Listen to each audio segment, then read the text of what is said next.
the strobe tuner doing it. Do you know what, if the nut was glued on well?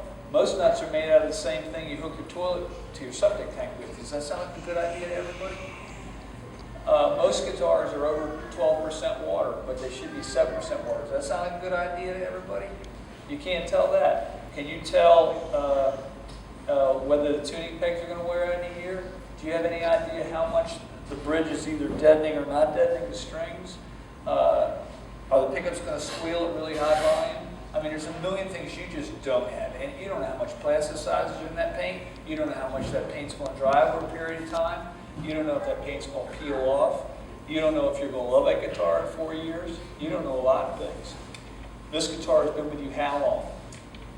For coming up on 6 years, so Okay. 5 years. And is there anything up there? Now we're going to play the honesty game. Yeah. You ever play the honesty game? Oh, every day of my life, Okay. yeah. Okay. Not too often. That was too honest Don't again. touch me when you say that. So, is there anything about this guitar that's bothered you? Yep, and I got it fixed. It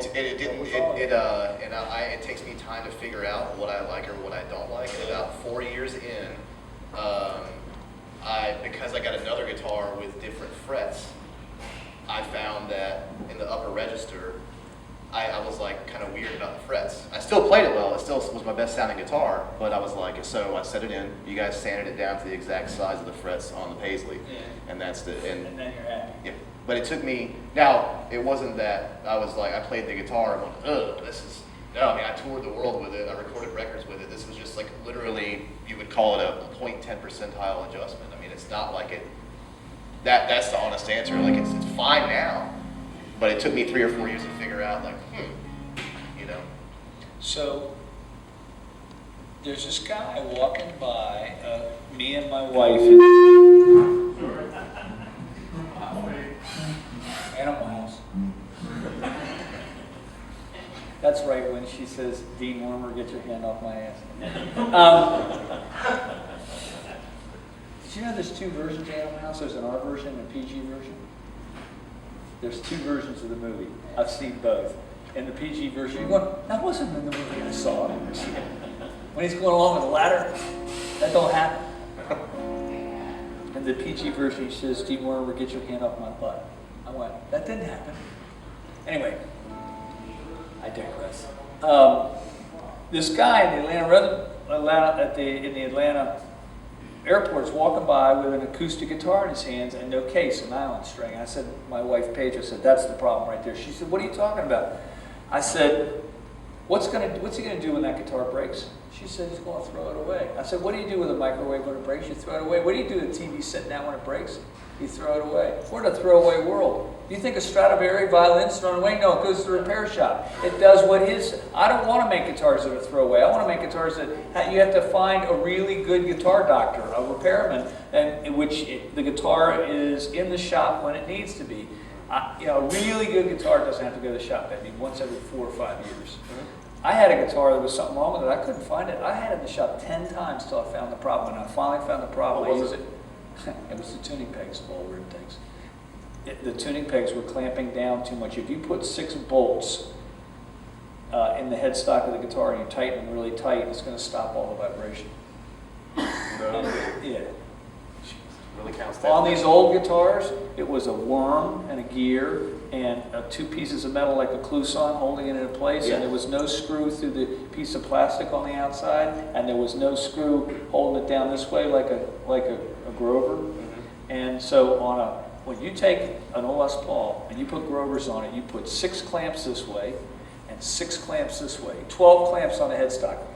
That won't affect the vibration of the guitar at all, really, right? It'll only reduce the price of the guitar by $125,000. You had a $400,000 Les Paul. You put Grovers on it, now it's worth $275,000. If you take it and you put the old tuning pegs back on, now it's worth $375,000. So those tuning pegs are worth minus $125,000 because the entire world knows it changes the tone. But if you put a 5-way switch in a 57 Strat, there's no difference in the price, right? Yeah. Okay, therefore, something's wrong. Yep. So there's a lot of things you can see in a guitar when you buy it, and there's a lot of things you can't see in a guitar when you buy it. And you have a thing called your experience, which will tell you whether or not they did things right. First of all, if you like the sound of the guitar and it's pleasing to your ear, that's a good sign. If you take out a stopwatch and the guitar rings for 10 seconds and the other guitar rings for 45 seconds, I'm telling you the one that rings for 10 seconds is not a good guitar. Something is shutting down that string. It's the same string from the same manufacturer, the same player. One rings for 10 seconds, the other one rings for 45 seconds. And I'm telling you, some old guitars we've measured ring for 45 seconds and copies ring for 17. It's just not the same guitar. It's just not. And so you can use your experience. If you play the guitar that's sucking energy away from you, that's a guitar you want to walk away from. If you're playing the guitar that's giving back to you, that's a guitar you want to do it. Imagine Segovia on the stage with 2 nylon strings. You got a $50 piece of junk and a $500,000 one. He plays a $500,000 guitar with the same strings. It fills the whole room with no microphone. He plays the other guitar, he beats the crap out of it, and the sound just dies at his feet. One of them is converting force into sound really well, and the other one is not. It's not complicated. He knows. Anybody would know. Anybody that doesn't play guitar can say, well, sorry, I like the sound of that one better than that one. That experience is very, very powerful. And you don't have to be a guitar maker, and you don't have to be a guitar expert to pick up a guitar and know whether your experience tells you whether that's a wonderful instrument or not. It's not complicated. It's just not complicated. So why doesn't somebody go grab a guitar out of the shop right now that's not a PRS, and we'll do the experiment right here on the side of the stage together. All right, so you play guitar? The woman in the red, right in front of me. Do you play guitar? The one with the white purse, right dead in front of me. Yeah, you. I used to. Okay. You want to do this with me? No. Wow, that is the clearest answer I've ever heard. Let me think about it. No. All right, you want to do this game with me? No, the woman next to you. You know. You want to do this game with me. Okay, so go in there and get an electric guitar that's not hollow, a solid electric guitar, and let's listen to the difference. But it can't say PRS on it. That's not fair. And by the way, all these other brands, most of them are my friends, except one brand, but they don't carry the material. They sued me.